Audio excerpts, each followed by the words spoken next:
Okay, let's unpack this. Have you ever felt, a persistent tension in your shoulders, or maybe just unexplainable exhaustion, even that lump in your throat feeling, and you just can't quite pinpoint why?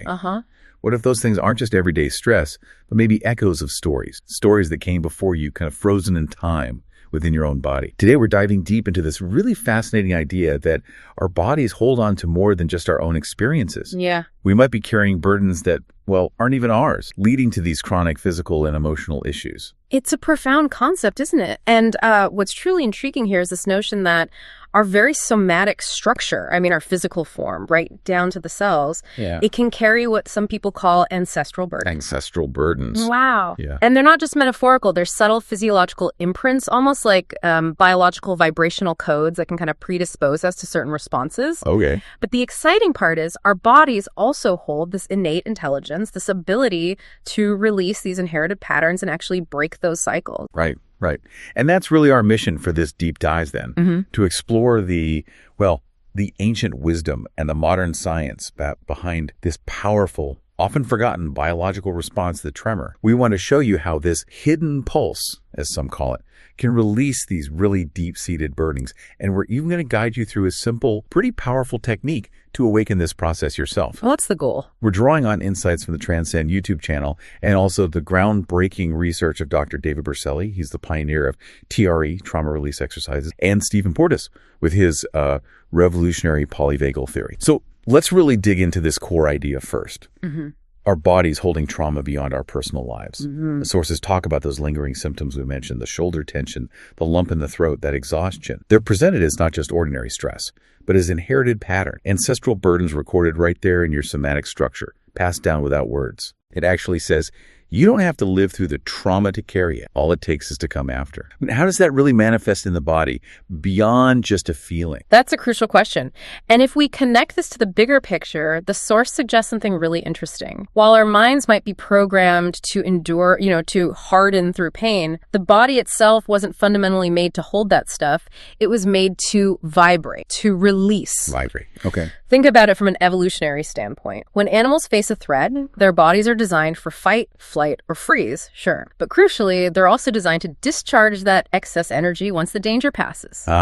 Right, like shaking it off. Exactly. There's this organic inner movement described as involuntary but accessible. It's just waiting for the right signal to simply release what's been carried, sometimes, for generations. This implies a deep, inherent biological code within us. It doesn't rely on our conscious thoughts or beliefs or even language to work. So this deep inner movement, this vibration, you're saying that's the key. What exactly is this hidden pulse that can unlock such a profound release? Well, that hidden pulse is what we call the tremor. And it's not a sign of weakness or illness, not at all. It's actually a deeply spontaneous and really wise biological response. Okay. And here's the surprising part for a lot of people. This isn't about losing control, like shaking from fear. It's actually a release gesture. It's very similar to what you see animals do after they escape danger. They literally shake it off. What's even more fascinating is that ancient cultures, they instinctively understood this. They evoked it in rituals for what they called purification or purging memories and restoring energy. They saw it as the body's natural reset button, basically. That sounds almost too simple, that just allowing the body to tremor can release such deep stuff. For someone new to this, what's usually the biggest mental block they hit when trying to trust this, especially if it feels involuntary? That is precisely the hurdle. You're right. Modern science is slowly beginning to understand this as a forgotten healing code. It's a phenomenon known as neurogenic tremor. Neurogenic tremor. Yeah. After intense trauma, many animals tremble, not from fear, but to release that excess charge from their nervous system. They're literally shaking off stress hormone. And Dr. David Berceli, the creator of the TRE method, trauma release exercises, he's researched this extensively. Right, you mentioned him. He posits that this is an innate biological response that the human body also possesses. But, and this is key, it's one that has been suppressed by social conditioning. So we're taught not to do it. Exactly. Think about it. Instead of allowing our bodies to naturally reorganize through these movements, we've been trained to hold back, suppress, and freeze emotions and stress. And that just leads to chronic tension, a silent buildup of trauma deep in our tissue. We've essentially overridden our body's own wisdom. So it's not really a new discovery then. It's more like ancient wisdom that's reemerging, but now with modern validation. How did different civilizations tap into this? Can you give us some examples? How was it understood across different cultures? Absolutely. Well, the Sufi dervishes, for instance, they would spin. They'd spin until the body surrendered, entering these states of profound release. Wow. And the Sand people of the Kalahari, in their healing rituals, they would trigger intentional spasms until they felt they could sweat out the soul. For them, this tremor wasn't just physical. It was seen as the bridge between the human and the divine. A bridge. Yeah. And think about the initiatic schools of ancient Egypt. The body wasn't just a container. It was considered a sacred instrument of communication between worlds. They believed true wisdom came after this kind of deep physiological release because, as they understood it, the body stores what the mind denies. The body stores what the mind denies. That's power. It is. And this dissolution, this release, it wasn't rational. It was felt deeply in the bones, in the belly, in that irregular pulse that would rise up when the body finally stopped resisting. It's incredible how often these ancient practices line up with what modern science is now figuring out. It really is. Can you draw some direct connections between these ancient insights and our modern neurophysiological understanding? Certainly. This is where the bridge truly forms.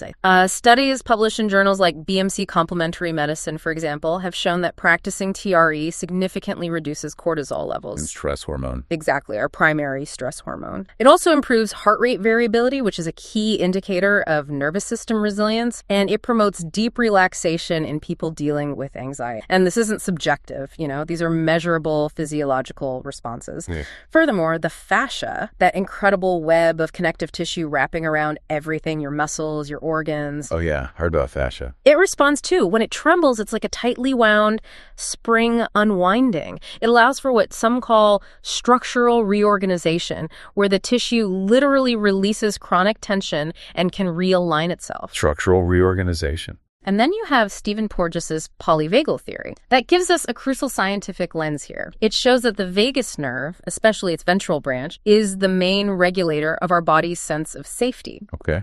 When this natural tremor mechanism is activated and allowed, it sends signals up that vagus nerve, shifting our nervous. It moves us out of fight, flight, freeze and into a state of calm social engagement. So it affects how we feel and interact. Absolutely. This response isn't just physical. It literally changes how we perceive the world, how we focus, how we relate to others. So what this shows us really is that ancient wisdom and modern neurophysiological mapping are describing the same thing, just using different languages. There truly seems to be a healing portal inside the body, and it's activated not by conscious thoughts or willpower, but simply by allowing release. So what does this all mean for you listening right now? It means this technique isn't about forcing anything. It's more like removing a blockage and then the body just does the rest. It requires surrender, not force. Mm-hmm. And the key concept here, as the source really emphasizes, is that it's not the body that needs to learn how to release. Yeah. It's you who needs to relearn how to allow. Exactly. The code, as you said, it's already imprinted within you. Right. Precisely. And to help you begin,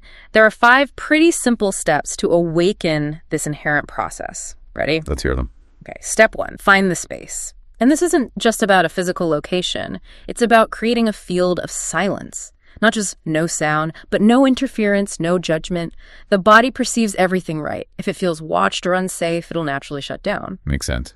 So choose a safe, quiet place, somewhere you can close your eyes without feeling any fear. Lie on your back, bend your knees, feet flat on the ground, hands relaxed over your abdomen, and just breathe deeply for a moment. Allow yourself to settle in. Okay. Step 1. Find the space. What's next? Step 2, opening the gravitational center. The epicenter for this release often lies in the iliopsoas. That's a deep muscle groove connecting your spine, pelvis, and leg. It's more than just muscle. It's often considered a core area for storing tension, and it's like a crucial bridge between our primal impulses and our conscious restraint. How do we access that? Gently. Lie down, bring one knee towards your chest, keep the other leg extended, breathe deeply, feel the stretch, then switch sides. This is just about inviting awareness. No control needed, just awareness. Got it. Gentle stretch. Step 3. Step 3, stimulating the lower portal. Now, bring both feet back to the ground, knees still bent. Gently lift your hips like you're entering a static bridge pose. Hold this position for now. You might notice very subtle vibrations at first, almost imperceptible. These are often called micro. Okay, so don't expect huge shaking right away.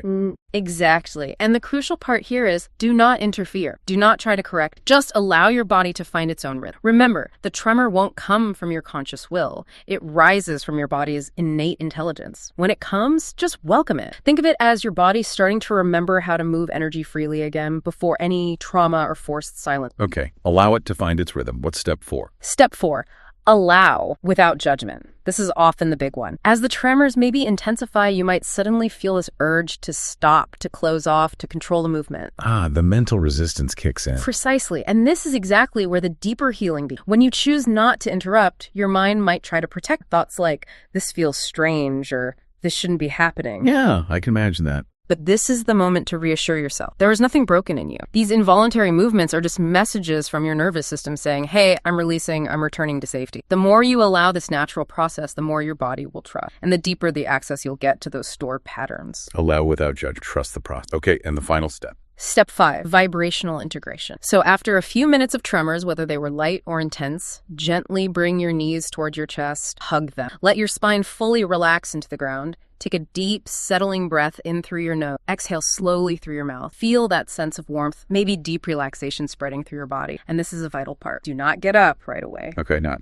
Your body needs this time to register what just happened. It's in this recording phase that your system learns, okay, I am safe to release. And it's in this newly registered sense of safety that the transformation truly begins to expand outward. That's a really powerful process. Yeah.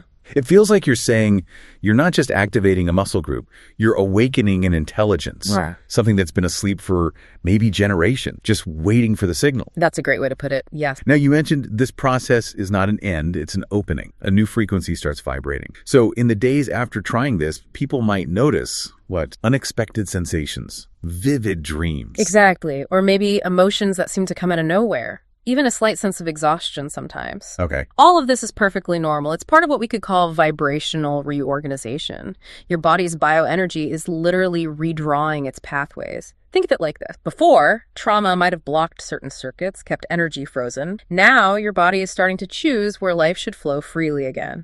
So that feeling of reorganization is actually a good sign. It really is. That's why gently repeating the exercise, maybe a few times a week, helps strengthen this new structure. Yeah. But it's not about obligation, right? It's about reconnection. Reconnection, I like that. Each tremor is like a reminder. You don't have to carry what isn't yours. And releasing isn't forgetting. It's allowing pain to find a new destination outside of you. It sounds simple, maybe even strange to some, but what this technique touches is the very core of what often makes us unwell, that silent repression. By giving voice to the body in this way, you allow it to say what it was never able to express before.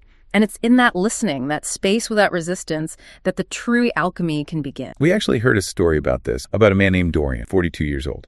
He apparently always carried this really stiff posture, like someone who just learned to endure the unbearable. He didn't know lightness, only the weight of this armor he never chose. His body was talking to him, tense shoulders, clenched jaw, aching spine, but he never learned the language, Right. At 42, it wasn't a breakdown that woke him up, but this internal void that was just swallowing his energy, his vitality. He stumbled on this technique just looking for better, no big expectations. Often how it happens. Yeah. And maybe because he came without expectation, he received so much. Yeah. His first session, he was apparently genuinely surprised by the tremor that just rose up. It wasn't faked, it wasn't control. He described it as a living, ancient movement, like his body trying to purge centuries of silence. Wow. And instead of stopping it, he allowed it. Afterwards, no big euphoria, just a clean emptiness, like something had finally left. He practiced for just 7 days, and in that week, something really reconfigured. The chronic lower back pain, gone. Incredible. The anxiety that filled his awareness lost its grip. Yeah. But the biggest change was harder to name, just feeling closer to himself than he ever had. Dorian's story perfectly illustrates the biggest obstacle, doesn't it? The one you'll likely face when practicing this. And it's usually not physical, it's mental. Right. The part trained not to feel.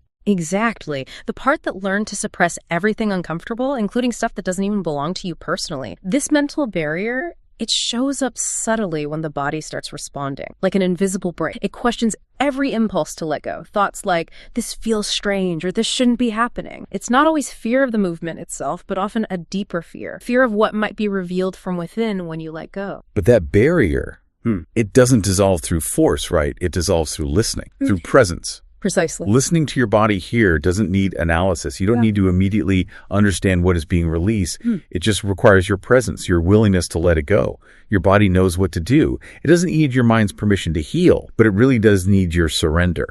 The key is truly letting go of that expectation of control. Don't try to guide the tremor or make it do anything specific. Just allow the portal to open. Every real release needs a moment of vulnerability. And in this context, that's not weakness at all. It's actually vibrational courage. I like that term. Vibrational courage. Yeah, the bravery to allow your core to shift and reorganize. There truly is a greater intelligence guiding this, something ancient, biological, non-negotiable. When you allow that innate code to activate, it really feels like the inner prison starts to crumble, silently, deeply, truthfully. And it's so important to remember, you don't need to understand everything right away. You don't need to control every sensation or rationalize every little movement of the body.